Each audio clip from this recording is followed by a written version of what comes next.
يا صباح الفل والجمال على احلى اخوات واحلى صحاب، يا رب تكونوا كلكم بالف خير. وبدأنا بقى تنظيفات شهر رمضان، كل سنة وانتم طيبين.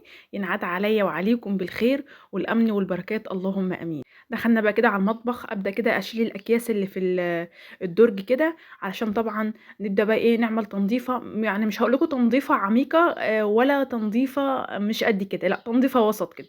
لان المطبخ عندي ما كانش محتاج ان انا بقى اقعد اكبكب صابون. هو انا هغسل الارضيه صحيح عشان السيراميك عندي كده شكله كده مغير ومش عاجبني، بس عندي المطبخ من جوه نظيف، لان طبعا زي ما انتم عارفين انا بطبخ تحت عند حمايه. ف احتكاكي بالمطبخ بتاعي مش كتير، يعني على قد ان انا ممكن اعمل حاجات بسيطه بس فيه. فعشان كده التنظيف بتاعه هيكون سهل زي ما انتم طبعا شايفين كده، على قد بس ان انا هرص كده الحلل عندي، وارص واطقم الحلل والمواعين والحاجات اللي طبعا هتشوفوها في الفيديو دي. قولي لي بقى، بدأتوا والّا لسه؟ في ناس أنا عارفة إن في ناس بدأت وفي ناس لسه، بس أنا مش باحب أبدأ بدري أوي، لأ باحب كده يعني دوّة يا دوبك كده، يعني خلاص النهارده كام شعبان؟ والله ما فاكرة، مش عارفة 6 والّا 7.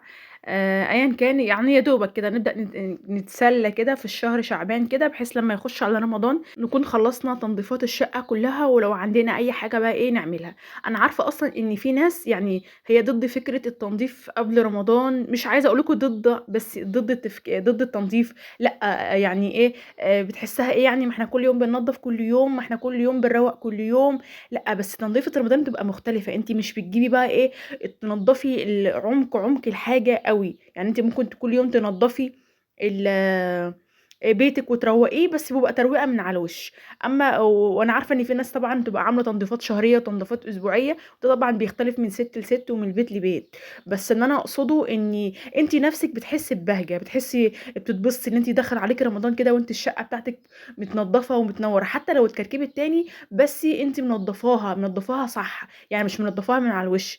يا دوبك بس إن أنتِ بتلمّي، فده برضه بيسهّل عليكِ في رمضان، بحيث إن إحنا بقى رمضان بنبقى صايمين، وبيبقى برضه إرهاق.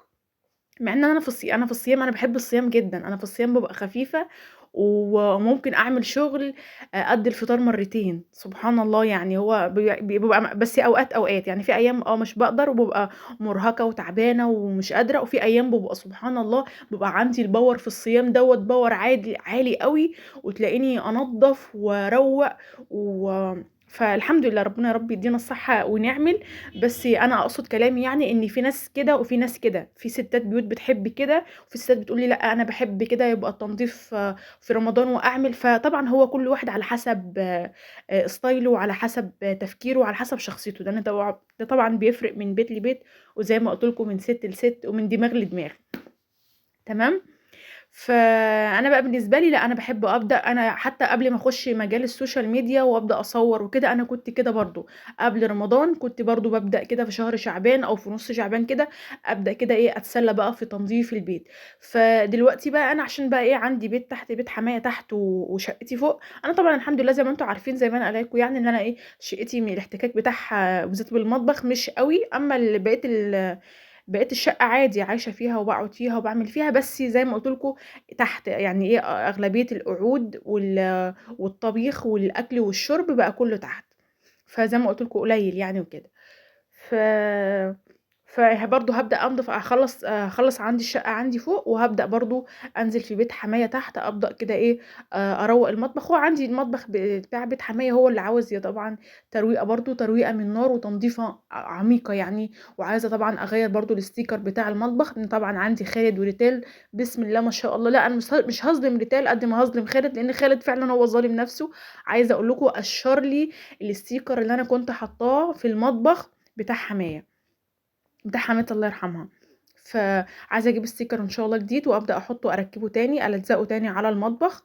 وإن شاء الله طبعًا الفيديوهات دي يعني الفيديوهات الجاية هتظهر أنا هاعمل إيه في المطبخ تحت. فقُلت بقى أنا أبدأ بالمطبخ بتاعي أنضّفه كده وأضبّطه، بما إني مش محتاجة التنضيف اللي هو الدقيق أوي والعميق أوي، لإن طبعًا زي ما أنتم عارفين مش هاقعد أقول لكم ما عُدتش باعمل فيه حاجات أوي وكده. فهنا بقى بُصّوا الحتة دي اللي في المطبخ دي، عندي الفتحة دي، ده المخبأ بتاع المطبخ. أي حد ولادي سواء أنا سواء جوزي بنرمي فيها دغري. ف بُصّوا هتلاقيها تبان إن هي صغيّرة، بس لامة حاجات وكراكيب قد كده. فقُلت بقى أبدأ بيها كده أنضّفها، وأطلّع اللي فيها الحاجات اللي أنا هارميها. اللي أنا باحطها في الكرتونة عندي دي، العلبة العلبة الكرتون دي طبعًا هارميها. جِبت بقى كده الجاروف وهابدأ كده أنضّف مكان البهارات ومكان فيه حاجات كده إيه بابقى أحطها فيها ما لهاش لازمة. بُصّوا طلّعت حاجات قد إيه. قولوا لي بقى عملتوا إيه في تفريزات شهر رمضان؟ أنا عارفة إن الموضوع ده إحنا كستات بيوت بيعمل لنا لخبطة كده في الدماغ، تحسّي إن أنتِ مش عارفة تفرّزي إيه والّا إيه والّا تجيبي إيه والّا إيه. أنا مش مع ضد إن التفريز ولا مع المبالغة فيه، يعني أنا وسط، يعني أنا ممكن أفرّز الحاجات الأساسية.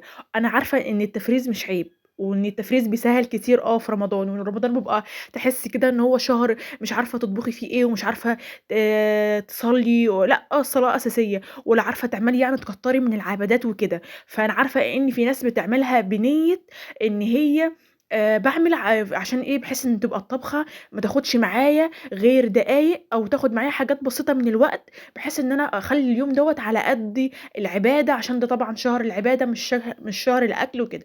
أنا فاهمة ده. فطبعًا ده زي ما قُلت لكم بيفرق من دماغ لدماغ، ومن دماغ سِت لسِت. بس أنا باقول للناس اللي مش معاها مقدرة، مش معنى إن أنتِ مش معاكِ مقدرة إنِّك أنتِ تفرّزي التفريزات اللي بيبقى مُبالغ فيها اللي إحنا بنشوفها على القنوات دي، مش معناها إن أنتِ مقصّرة. لأ، اعملي اللي على قدِّك. وفي ناس أصلًا تقول لِك لأ، ده أنا باحب أطبخ في رمضان وباحب أنظّم وباحب أجيب، دوّة أصلًا بتاخدي عليه أجر وبتاخدي عليه ثواب. في ناس كده، وده برضه حلو. فأنا مش هاقدر أقول لِك إيه الصح، وهاقدر أقول لِك إيه الغلط. أنا اللي أنا هاقوله لِك بس إنِّك أنتِ خلّيكِ على قد مقدرتِك، وخلّيكِ معاكِ مقدرة هاتي. شايفة إن التفريزات هتريّحِك في رمضان، وعشان بنبقى في رمضان تعبانين. وفي ناس تقول لِك لأ، ده أنا لازم أعمل وأفرّز بكميات، ده الواحد بيبقى تعبان، فبييجي بقى على الفطار بدِّك تاكلي وتاكلي لقمة حلوة علشان تقويكِ. أنتِ بُصّوا عارفين الدماغ دي. هي زي ما قُلت لكم بتفرق من حد لحد. لو هتسألوني بقى أنا، دينا أنتِ بتعملي إيه؟ هاقول لكم أنا حد وسط جدًا. يعني أنا بافرّز، بس مش بافرّز بكميات اللي هي الكميات المهولة اللي إحنا بنشوفها. أنا باجيب الحاجات الأساسية، الحاجات الأساسية، زي مثلًا إن أنا بابقى عاملة حسابي في الطيور، بما إني أنا باربي طيور. لإن أنا مثلًا مش هاعرف أنزل كل يوم السوق، أو أنزل في الأسبوع مثلًا. أنا باروح السوق كل أسبوع، بس مش هالاقي الحاجات اللي أنا بابقى عايزاها لرمضان. أنتم فاهمينّي؟ ففي حاجات كده أنا بابقى مفرّزاها وحاطاها في دماغي قبل رمضان، ولازم أكون مجهّزاها عشان تسهّل عليَّ في رمضان.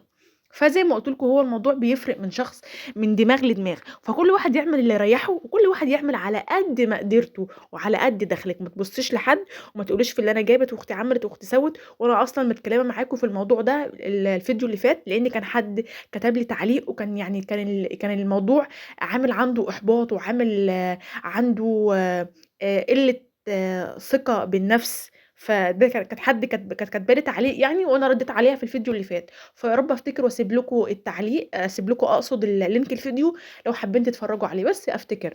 المهم بقى، فزي ما قُلت لكم الموضوع بيفرق من شخص لشخ من شخص لشخص من شخص لشخص ومن دماغ لدماغ. فاعملي اللي يريحِك، اعملي اللي يبسطِك، اللي أنتِ شايفاه صح واللي أنتِ شايفاه هيريحِك في رمضان، خلاص اعمليه. حابة تحبي تطبخي وتحبي تعملي، اعملي. أهم حاجة تعملي اللي يريحِك. أنا بقى مع الفكرة دي أوي. أحب أعمل اللي يريحني. أنا شايفة إن رمضان عشان أدّي وقت للعبادة، وأودّي وقت للصلاة، وأدّي وقت لقراءة القرآن، وأدّي وقت لصلة الرحم. فأنا باعمل فبافرّز قبل رمضان عشان كده، وأنا معايا مقدرة، اعملي يا ستي، لا هو عيب ولا حرام. طيب أنا مش معايا مقدرة، أنا باعمل على قدّي، اعملي يا ستي. بُصّوا، اعملي اللي يريحِك، خلّيها قاعدة كده في حياتِك. بس كده، ده كان فيديو النهارده، يا رب تكونوا اتبسطتوا منه، ويا رب تكونوا استفدتوا منه. ما تنسونيش بقى في لايك وفي اشتراك، لإنه أنتم مقصّرين معايا في اللايكات وفي الكومنتات وفي الاشتراكات وفي كل حاجة. فما تقصّروش بقى معايا بمناسبة رمضان. كل سنة وأنتم طيبين، واشوفكم في فيديو جديد.